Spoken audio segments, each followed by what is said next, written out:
Hi అండి, బియ్యం పిండితో నూపప్పు చకోడీలు క్రిస్పీగా అలానే ఆయిల్ పీల్చకుండా గుల్లగుల్లగా ఎలా చేయాలో ఈ రోజు వీడియోలో నేను చూపిస్తాను. ఈ చకోడీలు అయితే చాలా టేస్ట్గా ఉంటాయి. మీరు కూడా తప్పకుండా ట్రై చేయండి. ట్రై చేసే ముందు వీడియోని అసలు స్కిప్ చేయకుండా చూడండి. ఇంకా వీడియోలోకి అయితే వెళ్ళిపోదాం. ముందుగా ఈ నూపప్పు చకోడీలు ప్రిపేర్ చేసుకోవడానికి స్టవ్ మీద ఒక ప్యాన్ పెట్టుకొని అందులో 2 కప్స్ అయితే నేను వాటర్ తీసుకున్నానండి. మీరు ఏ క్వాంటిటీలో అయితే వాటర్ తీసుకుంటున్నారో అదే క్వాంటిటీలో అయితే బియ్యం పిండి కూడా తీసుకోవాలి. మెయిన్గా ఇది గుర్తుపెట్టుకోండి. నేను 2 కప్స్ వాటర్ తీసుకున్నాను. 2 కప్స్ అయితే బియ్యం పిండి అయితే తీసుకోవాలి. ముందుగా వాటర్ పెట్టుకున్నాం కదా, ఆ వాటర్ టేస్ట్ కోసం కొంచెం జీరా అలానే కొంచెం వాము కొంచెం సాల్ట్ అయితే వేసుకోండి. సాల్ట్ మీ రుచికి తగ్గట్టు చూసి వేసుకోండి.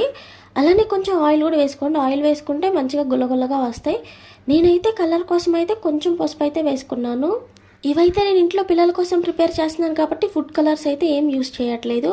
వాటర్ బాయిల్ అవుతున్నప్పుడు అయితే బియ్య పిండి అయితే వేసుకోండి. మీరు ఏ కప్తో అయితే వాటర్ తీసుకున్నారో అదే కప్తో బియ్య పిండి అయితే తీసుకోండి. నేను 2 కప్స్ వాటర్ తీసుకున్నాను కాబట్టి 2 కప్స్ అయితే బియ్య పిండి అయితే తీసుకున్నాను. ఇదేంటి బియ్య పిండి కలవకుండా పొడి పొడిగా ఉందని అస్సలు కంగారు పడొద్దు.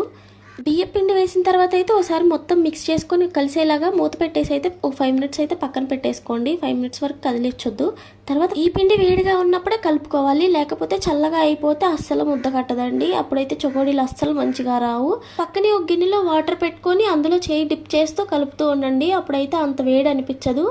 వాటర్ లేకుండా పిండి అస్సలు కలపలేమండి, ఎందుకంటే పిండి బాగా వేడిగా ఉంటుంది కాబట్టి చేతులు అయితే కాలుతూ ఉంటాయి. ముందుగానే అంత పిండి అస్సలు కలపొద్దు, మధ్యలో వరకే ముందు కలపండి. అప్పుడైతే మీకు సింపుల్గా ఉంటుంది కలపడానికి. అట్లా చపాతీ పిండి అయితే ఎంత సాఫ్ట్గా అయితే కలుపుతామో అంత సాఫ్ట్గా రావాలండి. అప్పుడైతేనే చకోడీలు ఇరగకుండా మంచిగా వస్తాయి ఆయిల్లో వేసినప్పుడు కూడా. చూసారా పిండి ఎంత సాఫ్ట్గా అయిపోయిందో.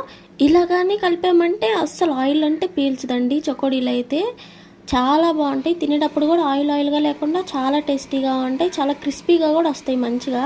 ఇలా కలుపుకున్న తర్వాత అయితే ఒక 1/2 అవర్ అయితే పక్కన పెట్టుకోండి. 1/2 అవర్ తర్వాత అయితే చూడండి ఎంత సాఫ్ట్గా అయిపోయిందో పిండి అయితే. ఇట్లా నువ్వులు కూడా ముందుగానే పక్కన పెట్టేసుకోండి. కొంచెం కొంచెంగా పిండి తీసుకొని నేను వీడియోలో అయితే ఏ విధంగా అయితే చూపిస్తున్నానో అలా అయితే చేసుకోండి. పిండి మీద అయితే పక్కాగా మూత పెట్టండి. నేనైతే మీకు కనిపిస్తున్నాను అయితే మూత పెట్టలేదు. మీరు ఈ చకోడీల్ని చేతి మీదైనా చేసుకోవచ్చు, లేకపోతే ఇలా ప్లేట్ మీదైనా చేసుకోవచ్చు. చేతి మణికట్టుతో అయితే రుద్దుకోండి, అప్పుడైతే మంచిగా వస్తాయి. అస్సలు బలవంతంగా అస్సలు చేయొద్దు, చాలా సాఫ్ట్గా చేయండి. ప్లేట్ మీద కొంచెం నువ్వులు వేసుకొని లైట్గా ప్రెస్ చేయండి, అవే అతుక్కుంటాయి. అస్సలు బలవంతంగా అయితే అస్సలు చేయొద్దు.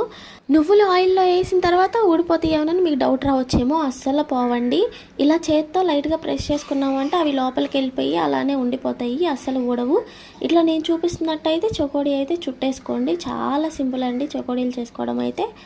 నేనైతే మీకు సెకండ్ టైం కూడా చూపిస్తున్నాను, అర్థం కాలేదేమోనని. ఇట్లా లైట్గా ప్రెస్ చేసుకుంటే చాలు, అవే అతుక్కుంటాయి, అస్సలు ఊడిపోవు. స్టవ్ మీద ఒక ప్యాన్ పెట్టుకొని మీకు డీప్ ఫ్రైకి సరిపడా ఆయిల్ అయితే తీసుకోండి. మీరు చకోడీల్ని ఫ్రై చేసేటప్పుడు అయితే ఇంత పెద్ద ప్యాన్ కాకుండా కొంచెం చిన్న ప్యాన్లో అయితే చేసుకోండి. ఎందుకంటే ఇంత పెద్ద ప్యాన్ పెట్టడం వల్ల ఆయిల్ అంతా కిందకి వెళ్ళిపోయింది. మనం చకోడీల్ని చేసేటప్పుడే కాదండి, ఫ్రై చేసేటప్పుడు కూడా చాలా జాగ్రత్తగా చేయాలి. ఎలా పడితే అలా వేసేయకూడదు. చకోడీలు బరువుగా ఉంటాయి కాబట్టి ఇలాంటి ఒక జల్లెడి గంట ఒకటి పెట్టుకొని అందులో అయితే వేసి అయితే చేసుకోవాలి.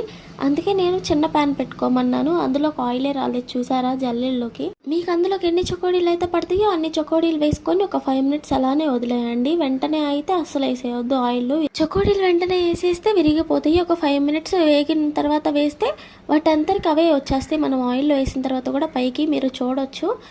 గరిటె పెట్టి కూడా ఎక్కువసేపు అయితే కదిలించకూడదు, అవి సాఫ్ట్గా ఉంటాయి కాబట్టి గరిటె పెట్టి తిప్పితే విరిగిపోతాయి. కొంచెం కొంచెం గ్యాప్ ఇచ్చి అయితే కదిలిస్తూ ఉండాలి. గోల్డెన్ బ్రౌన్ కలర్ వచ్చిన వరకు అయితే వేపుకుంటూ ఉండాలి. అంతకు మించి ఎక్కువ అయితే ఫ్రై చేయకండి, ఎందుకంటే అవి బయటికి తీసిన తర్వాత ఇంకా కలర్ అయితే చేంజ్ అవుద్ది. ఇంకా ఎక్కువ వేగించామంటే అవి నల్లగా అయిపోతాయి బయటికి తీసిన తర్వాత అయితే. చూసారు కదా, నువ్వులు కూడా ఏమీ పోలేదు, అలానే ఉన్నాయి. ఆయిల్లో కూడా ఎక్కువ ఏమీ వెళ్ళిపోలేదు. నేను ఇట్లా ఆయిల్లో నుంచి బయటికి తీసానో లేదో అప్పుడే తీసుకుంటున్నాడు మా బావ అయితే తినడానికి. నేను మీకు అర్థమైందో లేదోనని సెకండ్ టైం కూడా చేసి చూపిస్తున్నాను చూడండి. మీరు ఫస్ట్ ఎలా అయితే ఫ్రై చేసుకున్నారో మిగతా అన్నీ అలానే ఫ్రై చేసుకోండి. మీకు కనుక నా వీడియోస్ నచ్చినట్టయితే లైక్ చేయండి, షేర్ చేయండి, సబ్స్క్రైబ్ చేసుకోండి. Thank you for watching the video. Bye bye.